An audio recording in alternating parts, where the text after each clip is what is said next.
Friends, अस्सलाम वालेकुम and welcome back to Patel's kitchen. और फ्रेंड्स, आज के वीडियो में मैं आप लोगों के साथ शेयर करती हूँ स्मोकी कीमा समोसा की रेसिपी, जो बहुत इजी एंड सिंपल है। आप इसे दम खीमा समोसा भी बोल सकते हो। तो चलो फ्रेंड्स, रेसिपी स्टार्ट करते हैं। तो मैंने यहाँ पर मटन का खीमा ले लिया है 1/2 किलो, यानी कि 250 ग्राम्स ऐड किया। 2 टेबलस्पून दही, 1 टेबलस्पून अदरक लहसुन का paste, 1 tablespoon green chilli paste और धनिया जीरा पाउडर 1 टीस्पून, नमक 1 टीस्पून या फिर टेस्ट के अकॉर्डिंग, हल्दी powder 1/2 teaspoon, chilli powder 1 teaspoon, chilli flakes 1 teaspoon और गरम मसाला पाउडर 1 टीस्पून ऐड किया। 1 टेबलस्पून लेमन जूस ऐड कर दिया और इसे अच्छे से मिला लूँगी और इसे कवर करके रख दूँगी मैरिनेट होने के लिए आधे घंटे के लिए। आप यहाँ पर चिकन का खीमा भी यूज़ कर सकते हो। तो आधे घंटे के बाद पैन में ऑयल ले लिया मैंने 1 टीस्पून और इसके अंदर ऐड कर दूंगी जो मैरिनेट किया हुआ खीमा है वो, और इसे अच्छे से कुक कर लूँगी। तो मैं इसे कवर करके कुक करूँगी 15 मिनट के लिए मीडियम फ्लेम पर, ताकि खीमा अच्छे से कुक हो जाए। ये मैरिनेटेड खीमा है इसीलिए जल्दी कुक हो जाएगा। तो मैरिनेट करने का रीज़न यही था। मैंने इसके अंदर कोई भी टेंडराइज़र या रॉ पपीता नहीं यूज़ किया है। मैंने इसके अंदर अदरक लहसुन का पेस्ट और दही ऐड किया है, इससे ये जल्दी कुक हो जाएगा। तो बस 15 मिनट के बाद मेरा खीमा बिल्कुल कुक हो गया है। मैं इसके अंदर 4 प्याज ऐड करूँगी, जिसको मैंने फाइनली चॉप करके स्क्वीज़ करके ले लिए है। मैंने इसका पानी ड्रेन कर दिया है, निचोड़ ले लिए है, इसीलिए बिल्कुल ड्राई हो जाएंगे और खीमे के अंदर ज़्यादा मॉइस्चर नहीं रहेगा।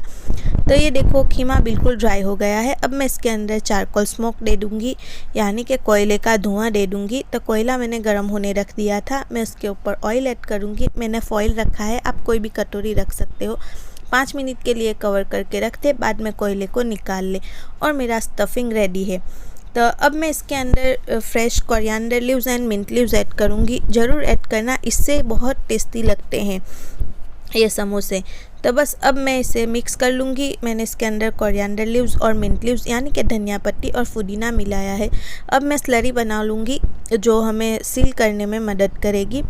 तो फ्रेंड्स, यहाँ पर मैंने 3 टेबलस्पून मैदा ले लिया है और इसके अंदर पानी ऐड कर दिया और फोक की हेल्प से इसे अच्छे से मिक्स कर लूँगी। तो ये स्लरी ग्लू का काम करती है। तो बस ये रेडी है। अब मैं समोसा फोल्ड कर लेती हूँ। तो मेरे पास यहाँ पर रेडीमेड शीट है जो मैंने मार्केट से ली है। आप चाहे तो घर पर बना सकते हो। इसकी वीडियो मैंने दी है, तो लिंक डिस्क्रिप्शन बॉक्स में दे दूँगी, आप चेक ज़रूर कर लेना। तो इस तरह से कॉर्न बना लेना है और इसके अंदर ये स्टफिंग ऐड कर देना है। तो आप कोई भी स्टफिंग बनाते हो इस तरह से इसके अंदर ऐड कर दे और इस तरह से फोल्ड कर ले। तो बहुत इजी एंड सिंपल मेथड है समोसा फोल्ड करना। तो फ्रेंड्स, अब मैं इसके ऊपर ये स्लरी लगा लूँगी, यानी कि ग्लू जो हमने बनाया है मैदे की हेल्प से। और ये एक मेथड हो गया। अब दूसरा मेथड आपको बताती हूँ। इस तरह से समोसा शीट पर स्टफिंग ले ले और बाद में इस तरह से फोल्ड करते हुए यहाँ पर ग्लू लगा ले, मतलब ये स्लरी लगा ले। तो इस तरह ये बहुत इजी मेथड है, मुझे ये ज़्यादा इजी लगता है। तो इसी तरह से मैं सारे समोसा फोल्ड कर लूँगी। देखो फ्रेंड्स, रेसिपी अच्छी लगे तो वीडियो को लाइक करना, अपने फैमिली और फ्रेंड्स के साथ शेयर ज़रूर करना और मुझे दूसरे सोशल मीडिया पर फॉलो करना। मैं सारे लिंक्स डिस्क्रिप्शन बॉक्स में दे दूँगी। तो यहाँ पर मेरे सारे समोसा फोल्ड होकर रेडी है। मैंने इतने इंग्रेडिएंट्स के साथ 25 समोसा फोल्ड किए थे। तो अब मैं इसे जिपलॉक बैग में डालकर फ्रीज़र में रख दूँगी। तो मैंने जिपलॉक बैग पर नाम लिख दिया क्योंकि मैं और भी बहुत सारे स्नैक्स बनाऊँगी जो फ्रीज़र में रखूँगी, तो कन्फ्यूज़न न हो, इसीलिए मैं इस तरह से रखती हूँ। तो फ्रेंड्स, आप कोई एयरटाइट कंटेनर में भी रख सकते हो। आप लोग ज़रूर ट्राई करना ये रेसिपी और मुझे कमेंट करके बताना कि आपको मेरी ये रेसिपी कैसी लगी। तो अब मैं आपको थोड़े से समोसे फ्राई करके दिखाती हूँ। तो ऑयल मैंने गरम होने रख दिया था और ऑयल के गरम होते ही मैं इसके अंदर समोसा ऐड कर दूँगी।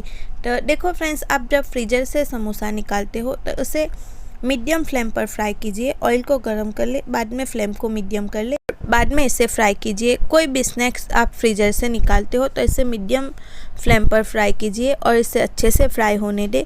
उसका कलर ही सिर्फ इम्पोर्टेंट नहीं होता, क्योंकि अंदर से फ्राई होना भी ज़रूरी है, नहीं तो अंदर से ठंडे रहेंगे कोई भी स्नैक्स।